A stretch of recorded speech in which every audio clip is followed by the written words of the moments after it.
Disaster struck on November 28, 1979, when Air New Zealand Flight 901 tragically crashed into Mount Erebus in Antarctica. Wait, an entire plane crashed into a mountain in Antarctica? Yes, all 237 passengers and 20 crew members were lost.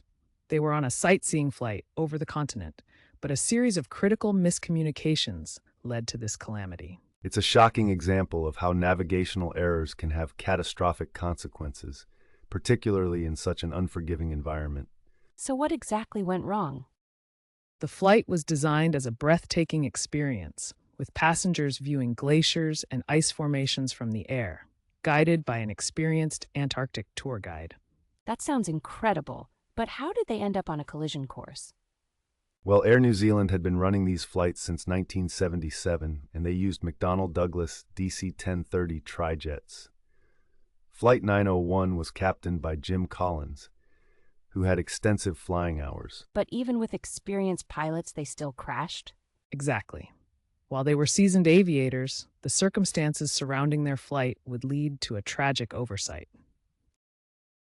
So what specifically happened before the flight? 19 days prior, during a briefing, the pilots were handed a flight plan that didn't match up with what they would ultimately fly.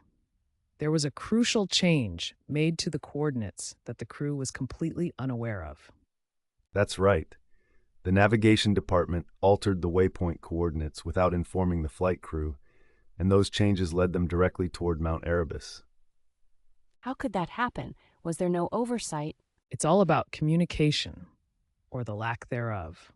The flight plan the crew received had discrepancies that should have been caught, but they weren't.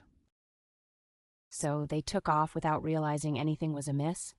Precisely. They entered the coordinates into the aircraft system without double-checking against an accurate map. Furthermore, charts for Antarctica were withheld until just before departure.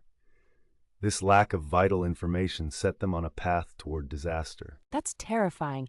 How could they not have seen the mountain coming?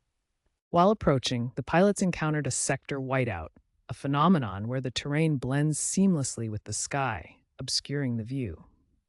No way. They couldn't see the mountain at all? Correct. The crew thought they were flying over open water. Just moments before the crash, the ground proximity warning system sounded alarms, but it was too late. So they were completely unaware they were about to crash? Absolutely, and the final moments were harrowing.